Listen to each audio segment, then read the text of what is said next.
శ్రీ గురుభ్యో నమః.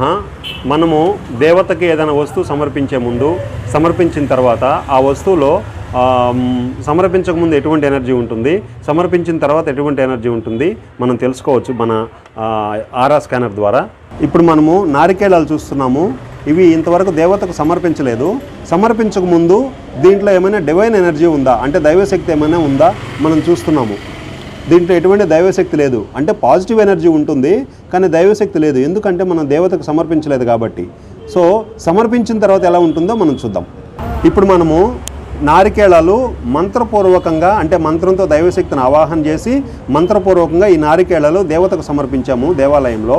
దేవతకు సమర్పించిన తర్వాత ఎనర్జీ చూద్దాము, అంటే దీంట్లో దైవశక్తి ఉందా, దేవత స్వీకరించిందా మనకు తెలుస్తుంది స్కానర్ ద్వారా.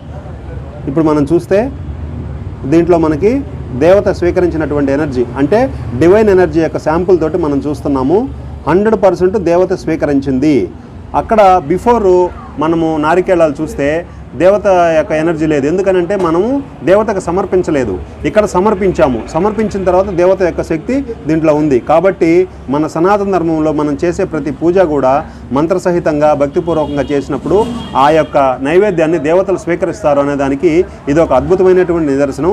మీరందరూ కూడా తెలుసుకోండి.